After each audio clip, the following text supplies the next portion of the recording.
Davante Adams is officially a New York Jet, and it's a trade that's a win-win for both sides. That and more on today's edition of Locked On NFL. The new Locked On NFL. The madman Tyler Rowland is your double shot of NFL espresso with the Locked On local experts on every major story. Get ready. Rowland is revving up. The new Locked On NFL starts now. Locked On Podcast Network. Your team every day. Football fans, welcome in to the Locked On NFL podcast, bringing you a double dose of the NFL's biggest stories with help from our local experts that know your favorite teams like no one else. I am your host, the madman, Tyler Rowland, joined today, like I am every Wednesday, by Locked On NFL expert, the brain, Luke Braun. On today's show, we are talking trades. We got a huge trade with Davante Adams going to the Jets, another huge trade with Amari Cooper going to the Buffalo Bills, and there are some other players who should be on the trade block that we're going to discuss as well. Before we dive in, thank you for making Locked On NFL your first listen of the day and for being an everydayer here with us at the Locked On Podcast Network, where it is your team every day. Today's episode is brought to you by FanDuel. Place your first $5 bet, and you'll get started with $200 in bonus bets guaranteed. Visit FanDuel.com to get started. Luke, the day started on Tuesday with a big bomb that we've all been waiting on. Davante Adams goes to the New York Jets, and I think this is a win-win for both sides. It's a win for Davante for sure, but for the Jets, it kind of feels like a dad who's about to get divorced and hasn't quite accepted that, like buying a new car. Like, yeah, man, that'll fix it. Yeah. I mean, that's fair. But we're going to hear from my guy, John B. from Locked On Jets, breaking down this big move. Davante Adams has been traded to the New York Jets. I'm John, the host of Locked On Jets, and the New York Jets have pulled off a blockbuster trade, bringing star receiver Davante Adams to New York in exchange for a third-round pick that could escalate to a second-round pick, depending on how Adams plays. This move reunites Adams with Aaron Rodgers. The two of them were teammates with the Green Bay Packers between 2014 and 2021. Adams blossomed into one of the league's best receivers and was twice a first-team All-Pro catching passes from Rodgers. The timing of this move does not seem like an accident. The Jets lost to the Buffalo Bills last night on Monday Night Football. Aaron Rodgers threw a critical fourth-quarter interception, and in his post-game press conference, he was very critical of the route Mike Williams ran. Now the Jets bring in the receiver he has better chemistry with than anybody else. For more on the Jets, tune in to the Locked On Jets podcast, part of the Locked On Podcast Network, your team every day. See, Luke, on yesterday's show, after the Monday Night Football game, when me and Lauren were talking about that matchup, I know that the Jets lost, but one of the points that I made was, look at the Jets' schedule going forward here. Like, their next few games, they really have a great opportunity to turn things around. They're going to play the Pittsburgh Steelers on Sunday Night Football next week, and Pittsburgh's a good team, but I don't think it's crazy to think that the Jets could win that. Then they play the Patriots. Then they play the Texans. They'll probably lose that, but after that, Cardinals, Colts, Seahawks, Dolphins, Jaguars, Rams, the Bills again, and then finish with the Dolphins. I mean, the Jets can absolutely turn things around, and I think one of the big things that hurt them in that game last night is they were 1-4 in the red zone, and I think a guy like Davante Adams allows them to be better in the red zone because of that familiar connection that Rodgers and Adams are going to have. So for that reason, I was saying that the Jets do need to go out and still make this move, even though they're 2-4. But I think that, based on our conversations, you might think it's a little too late. I mean, they're 2-4. I think that Steelers matchup is a little bit of a tougher starting point here than you might be giving it credit for. That's a tough defense to try to try to figure out exactly what your like plan is now that you have Davante Adams with Garrett Wilson and Allen Lazard and all that. But I do I get it. I get the vision here. Rodgers very often, this is a Packers thing too. You can talk to Peter Bukowski about this, or any Packers fan. They'll tell you about this. This was a thing for years with Rodgers there. He likes to mess with the ball placement. Most routes and have a certain throw in mind, right? You're going to run a go ball. You want that thing like over the bucket, or over, like dropping the bucket over the shoulder, right? But Rodgers, depending on where the defense is, he likes to change that and say, actually, I'm going to back shoulder this one because that's where the corner's leverage is. And like he can do that. And that's part of what has made him so good over the years. And his receivers have to know that that ball isn't going to necessarily show up on the side that you're expecting it to show up, and you have to be able to make that adjustment. Alan Lazard, who has played with Rodgers, understands that, and that's why Rodgers likes throwing to him more. And that, I think, was part of what contributed to Garrett Wilson's slow start. And Davante Adams, of course, knows that, and he's got all this familiarity with Rodgers, so that might help. But at 2-4, I don't know. It's tough. If you can't move the ball on the Steelers, like the Steelers at home, that is not a gimme game. As much as they've sort of fallen off now here. They're still always going to be a tough beat. Patriots, Texans, Cardinals, Colts, Seahawks. I don't know. You go 3-3 in those games, and you're sitting at 5-7, and you're on the outside looking in. Like, that's not good enough. You kind of need to rip off some of those better teams. And I don't know if this does the job, but I get the vision. But I think the Jets have bigger problems culturally. I mean, they're on an interim head coach. It feels a little bit weird to spend draft capital for a temporary rental in a season that you kind of already declared DOA by firing the head coach. Well, I think it's the opposite. I think they're saying that the season isn't DOA by firing the head coach, that they feel they can still turn it around. And I guess I think the schedule and the connection and where Adams can help the Jets in this is why I think that this is a move that the Jets needed to make with probably the last season of good Aaron Rodgers. I mean, you're asking a lot for him at 41 years old, but on the other side of it, I think this is a major win for the Raiders. Not only do you get a 3rd round pick that could turn into a 2nd round pick, which is huge for a guy who was faking an injury so he didn't have to play for you, but the money they got, that was the holdup. That's why Davante Adams hadn't been traded yet. The Raiders did not want to pay any of Davante Adams' money if he was going to quit on the team and leave. And they successfully accomplished that. And look, they don't have a quarterback, and the Raiders need to load up on as much draft capital as they possibly can to be able to be in a position to go get their quarterback of choice. Because Gardner Minshew, Aiden O'Connell, that is maybe the saddest quarterback situation in the NFL right now, despite their record not being one of the bottom 4 records in the NFL. So that's why I position this as a win-win, because I think the Jets did need to make this trade. They're in a position where they can turn it around. They have the schedule to do it. Adams fits perfectly for one of the struggles they're having on offense in the red zone. And then on the other side, the Raiders get rid of all that money and get a nice draft pick as well. I might be a hater. Congratulations on arranging the deck chairs on your Titanic. I don't know if anybody in that organization has their job by the time this comes to fruition. Like, it's one of those things, like, every once in a while, you'll see these transactions that are like these blockbusters that totally fizzle out and crash and burn. And then, what turned out to be this like major investment becomes a conditional 3rd round pick. And you go, oh, good job. You got something for your mistake. Like, no, but y'all messed up. Like, this went really bad for you. Congratulations on your consolation prize. But I don't know how many flowers I want to give the Raiders for this. It's going to be pretty dark in Vegas for a while, I think. And that Davante Adams flaming out is part of it. And your 3rd round pick that you're going to spend on a rotational pass rusher, I don't think exactly heals that wound. That's fair. It'll probably get darker before it gets brighter in Vegas. That's probably the facts. But tough. Hey, this is a good start to tearing things down. They got a couple other moves they need to make too, but good first step. So I'll give the Raiders that. First step is the 2000s AFC Eastification of the AFC West is coming. It's on its way. You lose the division for 8 years and everybody gets fired and everybody just grinds themselves to it. We saw it happen to the Jets and the Dolphins in the 2000s. Be positive, Luke. We're being positive. Teams are making moves. They're making trades. They're trying to be better. They're being sellers. And speaking of that, the Buffalo Bills make a big trade to fix their Stephon Diggs issue, and the Cleveland Browns accept their situation. Today's episode is brought to you by LinkedIn Jobs.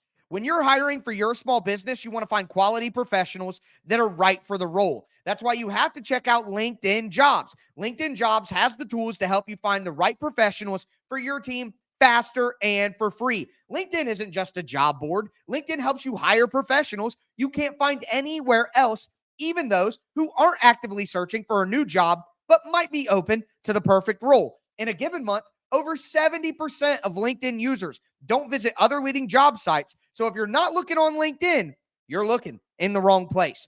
On LinkedIn, 86% of small businesses Get a qualified candidate within 24 hours. So hire professionals like a professional on LinkedIn. Post your job for free at linkedin.com/lockedonnfl. That's linkedin.com/lockedonnfl to post your job for free. Terms and conditions do apply. Today's episode is also brought to you by Prize Picks. Prize Picks is the easiest and most fun way to play daily fantasy sports. That's why they have over 10 million members and billions of dollars in awarded winnings. Prize Picks makes daily fantasy sports accessible to all. All you do is pick more or less on at least 2 players for a shot to win up to 100 times your cash. You can run your game all season long on Prize Picks. So here's some examples. Again, you pick 2 to 6 players and you just say whether they're going to do more or less. Justin Jefferson, 83.5 receiving yards. Patrick Mahomes, 267.5 passing yards. Tyreek Hill, 97.5 receiving yards. It's literally that easy. So download the Prize Picks app today. Use the code LOCKEDONNFL to get $50 instantly after you play your first $5 lineup. Download the Prize Picks app. Use code LOCKEDONNFL. You're going to get $50 instantly after you play your first $5 lineup. It's Prize Picks. Run your game. All right, Luke, still more massive trade news to talk about in the NFL on Tuesday. We got Davante Adams going to the New York Jets. I think it's a win-win. Luke is a little more skeptical, but I appreciate the pessimistic view of things. It's my natural area, so I can't hate on that. But looking at the Buffalo Bills, they also make a huge trade, and I think it's no coincidence that the Adams trade happens, sets the precedent for this, and then the Bills go out and make the move for Amari Cooper. So looking at that move and the details of it, we are going to throw it to my guy Mike Lucas from the Ultimate Cleveland Sports Show. Breaking news out of Berea, Andrew Berry and the Cleveland Browns have traded Amari Cooper to the Buffalo Bills as part of a pick swap. Here are the full details of the acquisition. Buffalo gets Amari Cooper and a 6th-round pick in 2025. Cleveland gets a 3rd-round pick in 2025 and a 7th-round pick in 2026. Let me read that one more time. The Cleveland Browns have traded Amari Cooper and a 6th-round pick in the upcoming 2025 draft to the Buffalo Bills for a 3rd-round pick in the upcoming draft and a 7th-round pick in 2026. Amari Cooper, who has had his fair share of ups and downs, many more downs than ups this season, is now heading to Buffalo to play with Josh Allen, which means the Browns are in, at least for now, sell mode, and Deshaun Watson and Jerry Jeudy have to develop that immediate connection to replace whatever Deshaun and Amari Cooper had. Well, I think this is both teams admitting what they needed to admit. The Buffalo Bills got rid of Stephon Diggs because he was a problem in the locker room for them. But the reality is they still needed his talent out on the field. The Buffalo offense has struggled the last few weeks, and they needed another pop at wide receiver, somebody who they can count on. Shakir has been a little bit injured as well. Buffalo needed another playmaker on the outside. So they kind of fixed the issue that they had with Stephon Diggs with maybe a less cantankerous personality, to say the least. And then on the other side of it, like Cleveland needed to burn this thing down. I mean, their biggest problem is still there in Deshaun Watson, but at least they're accepting the fact that they need to be sellers the rest of this season. I don't know where the Browns go from here, to be honest, because you can't get out of the Deshaun contract very easily. They made it even worse before the year. Yeah. Well, they had to, and they're going to have to again. That's like I mean, it's an off-season topic, but yeah, it's dark in Cleveland. It's bleak in Cleveland, and I don't know how many of the responsible parties are also going to keep their jobs. I think this feels a little bit. I'm getting worried. I mean, Kevin Stefanski's seat has been white hot for a while. Getting worried about Andrew Berry too. But on the other side, on the Bills side of this, if you look at the spot the Bills are in, where they beating the Jets was huge. I know that game was sloppy and nobody feels like that great about it in Buffalo, but now they cement a 2-game lead in the division, and that is a great spot. But I think like the Bills wanted to make sure they weren't complacent, right? Yeah. And that's kind of what they're doing here is they're being as active as they should have been in the offseason. The Bills had a really sleepy offseason. A lot of people left, and they just sort of relied on depth to replace them, especially in the secondary. I mean, you have like full-time starter DeMar Hamlin. Last year, he was barely making the team. Like that is not. We love DeMar Hamlin's story, but that like just trotting him out there, I think, was a bit of an act of negligence, and they've been like that Ravens game and some of the bad moments of the Bills. They've been really punished for that. So I like seeing activity from the Bills. I wish I had seen more earlier, but now they're in a situation where like, okay, the Dolphins are falling apart. The Patriots don't exist. The Jets, you've just sort of beaten back down into the cellar. You're going to win this division. Like you are currently running away with this division. You're going to be in the playoffs. So if I'm the Bills, I am basically coasting into January and saying, how do we approach this such that we are the most possibly relevant team in January? This 2-game lead in the division means nothing because the goal for the Bills is not to win the division. It's to win the Super Bowl. And this is what this is for. Yeah, no, I think you're 100% right that they have their sights set higher than just winning this putrid division. That's not good enough. And this is a move to try to get them back to the talent level that they had on offense before the Stephon Diggs trade. I do want to look at it on the other side, though. I think when you talk about Cleveland and where it goes from here, to me, it's a travesty that we're saying, and I don't think you're wrong, Luke. I think you're right. But I also think that it's a travesty that Kevin Stefanski is on the hot seat, that Andrew Berry is on the hot seat, when the problem is that the owner made them trade for Deshaun Watson, and now the owner refuses to admit his mistake and get rid of or sit down Deshaun Watson. This Browns team last year with Joe Flacco won 11 games and went to the playoffs. Andrew Berry has put together a good roster. They've had injuries on the offensive line that have hurt them, and then Deshaun Watson has been the worst quarterback in the NFL for 2 straight seasons. To me, it's could have stuck with Baker. You know, that's true. That's true too. But at the end of the day, I think the move for Watson was made, and this is my theory, and I'm sorry, but I believe it. The owner mandated that trade. We'll pay him whatever, do whatever it takes. Deshaun Watson did not want to go to Cleveland, but they said, we'll give you $230 million guaranteed dollars. And he's like, okay, what's the massage areas like over there? You know, like he signed up immediately because they were willing to give him money that nobody else was willing to give him. They signed their soul to the devil on this one. It's the owner's fault. And now he's going to take out everybody rather than admit that he made the mistake. It's just a travesty. Kevin Stefanski's going to get a job right away. Andrew Berry's going to get a job very soon after, if not right away. Those dudes are doing a good job in Cleveland. And the one guy that ruined it all is the owner. And unfortunately, that's the one guy that can't fire himself. Yeah, well, he could, but probably won't. Right. I don't want to let Andrew Berry and Kevin Stefanski off that easily. I think both of those people were very excited to get Deshaun Watson in the building, and I think that they are. I'm not going to cry too many tears if they're made to answer for that. The Browns sold their soul to be the worst team in the AFC North. Sucks to suck. I don't feel bad for you at all. I don't respect you, Browns. Browns fans have been through so much worse than this season. I mean, this is just like your bog standard, pretty bad Brown season. But because of the context around it, this is the least loyal Cleveland. Like, you ruined the loyalty of Cleveland fans. Cleveland fans. Do you realize what Cleveland fans have been through with the Cavaliers, LeBron leaving, and you know, the Guardians and all that, the 2016 World Series? Do you realize what Cleveland sports fans have stuck by their teams through, and you alienated them? Yeah, I'm not going to cry a single tear for the entire trio of brains that absolutely were all in on that move and were publicly all in on that move. I'm sorry, Kevin and Stefanski and Andrew Berry, you do not get to pin this one on Jimmy Haslam and say, but he did it. No, he didn't. You all did it.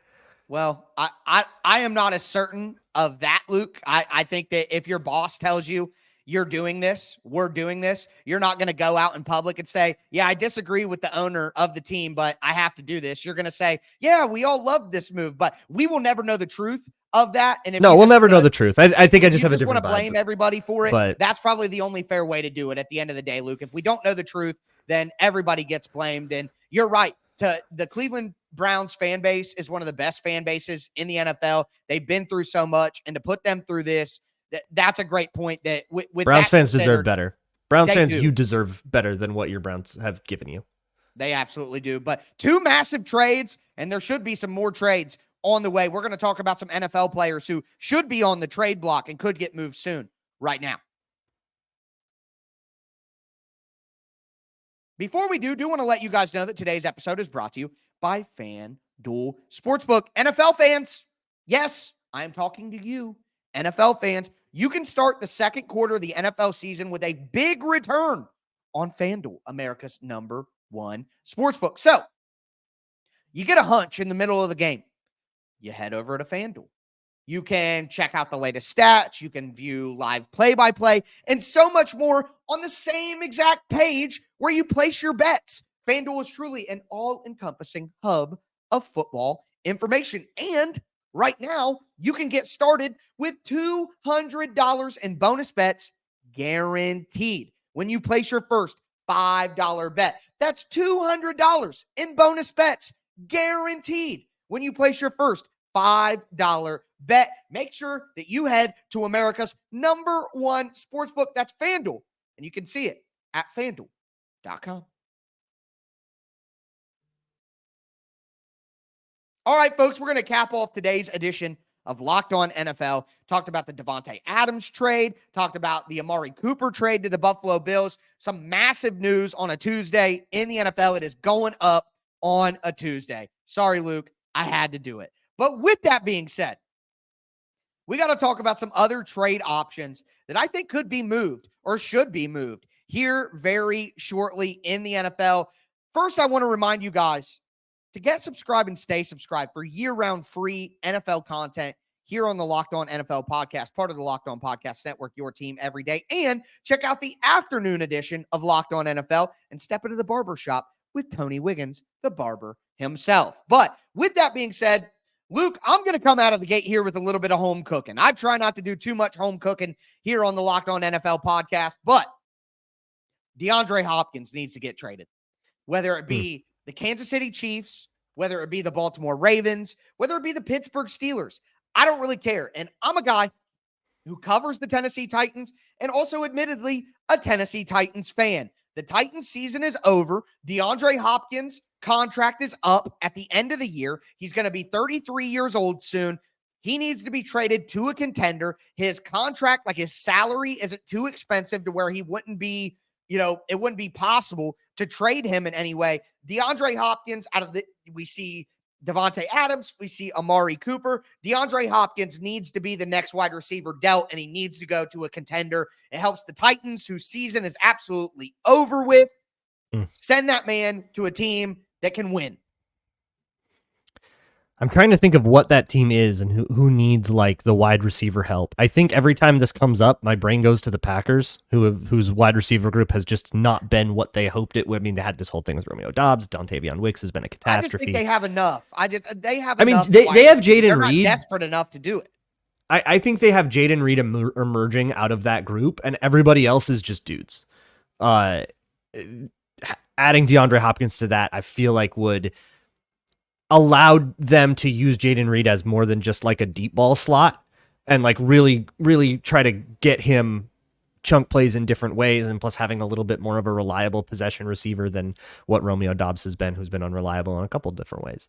So like that comes to my mind. I don't know how keen the Titans are on trading in the AFC if they were going to do that, but somebody like the Ravens, right, that can just or somebody like even like the Lions that just are always going to be into one more shot in the arm, even though they don't really need wide receiver help. But boy, just get that in there and just have an embarrassment of riches and like do that thing. Yeah. Yeah. Put strength on strength. But I feel like the Packers still make the most sense to me. I got to tell you, I think that's craziness. I really do think it's craziness. But I understand where you're going with that. Who's another option that you think might get traded soon? So I was looking at, I'm still kind of looking at Cleveland going, okay, they're in sell mode. Like Mike said, then, who goes? And if you look at who's got money that they maybe want to dump next year, what about David Njoku as a veteran player that, like, I don't know, these especially, deadline trades are right. lot less often Davante Adams and a lot more often guys like Roy Robertson Harris, who also been got traded in the last 24 hours. So there's a lot more of those that it's like, the late round swap for a depth guy that, you're just trying to like shed a contract real quick. But I feel like there is no world where the Browns are anything before David Njoku stops being useful to them. Right. And I wonder if David Njoku understands that. I wonder how many other players in Cleveland want out of the Browns organization because they sold their souls. Yep. They hate Watson. All of the players there hate Deshaun Watson. Yeah. It's so obvious.